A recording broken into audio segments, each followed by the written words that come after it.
An F-35 pilot pulling 9 Gs is carrying 9 times their own body weight. A 180-pound man suddenly weighs over 1,600 pounds. Test pilot Tony Wilson compared it to an 800-pound gorilla sitting on his chest. And that's before the enemy even shows up on radar. This is not what most people picture when they think about fighter combat. No dramatic banking shots, no dogfight in the traditional sense. The truth is stranger and in some ways scarier. The most advanced fighter jet on the planet has quietly changed what it means to be a pilot at all.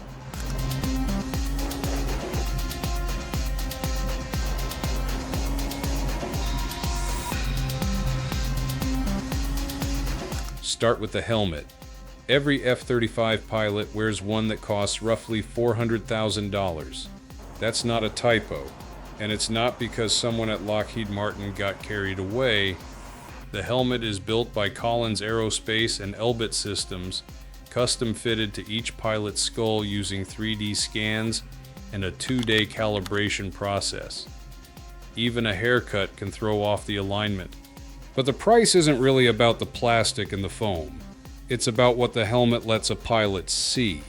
6 cameras are mounted around the outside of the aircraft, one on the belly, others covering every angle above and behind. Those feeds stream directly onto the inside of the visor. Look down at the floor of the cockpit, and instead of seeing the flight stick and instrument panel, the pilot sees straight through the aircraft to the ground thousands of feet below. Look over a shoulder, and the jet becomes invisible. The plane, in a very real sense, disappears around you. Pilots call it flying inside a wearable cockpit. Traditional fighters put the instruments in front of the pilot and force them to glance down, then back up, then scan the sky, piecing together a picture in their head. The F-35 skips that step entirely.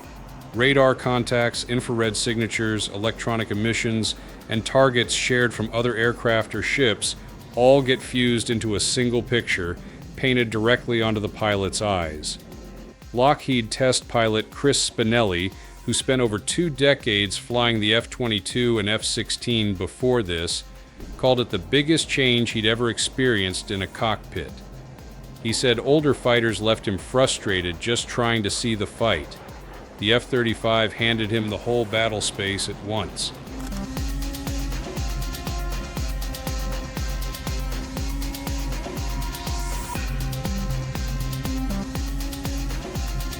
That sounds like an advantage. It is. But it comes at a cost most people never think about. The brain has to learn to trust it. Pilots spend around 40 hours training with the helmet in a simulator before they ever fly with it for real, and even then, some experience weeks of headaches and motion sickness while their mind adjusts to seeing through the belly of an aircraft instead of the ground rushing past a canopy. Some don't adjust at all. Roughly a quarter to a third of pilots who start the F-35 pipeline wash out before reaching combat certification, not because they can't fly, but because their brain can't keep up with the sheer volume of information the jet is throwing at them. The hardest system to upgrade, one training pipeline put it, isn't the jet. It's the human inside it.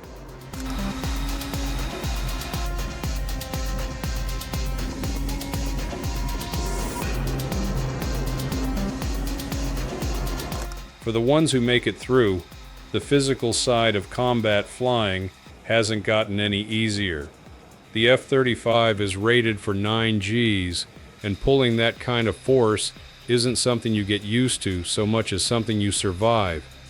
Air Force veteran and Lockheed test pilot Manessa Balzizer has logged more than 320 combat hours in the jet, on top of over 2,800 hours across half a dozen other aircraft. She described the training bluntly. After a session in the centrifuge, pilots come out looking, in her words, 100 years old. Close-in combat maneuvering, she said, is a full-body workout. You finish wiped out. Not tired the way you are after a hard shift on the ground, wiped out the way you are after your body has spent minutes fighting to keep blood in your brain, and underneath all of it, there's a shake most people never hear about.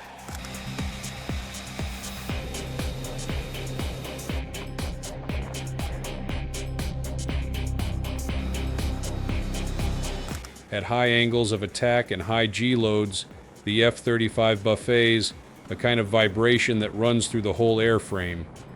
One Norwegian Air Force pilot flying the jet against F-16s in mock combat described it as noticeably different from anything he'd flown before.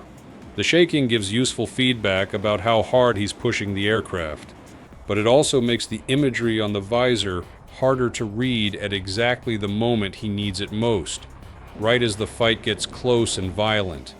This is the part that rarely makes it into the recruiting footage. The F-35 was built to keep pilots out of that kind of close fight altogether. Its stealth shape and sensor fusion are designed to let a pilot find, track, and fire on an enemy long before that enemy even knows the F-35 is in the sky. Pilots call it first shot, first kill. In theory, the dogfight never happens. In practice, the jet has already been used in real combat, and not always the way the brochures describe it. Marine Corps F-35Bs flew their first combat strike from the deck of the USS Essex, supporting ground troops during an operation against Taliban positions in Kandahar province. There was no dogfight, no dramatic aerial duel, just a strike aircraft launched off a ship and called in to support Marines fighting on the ground below.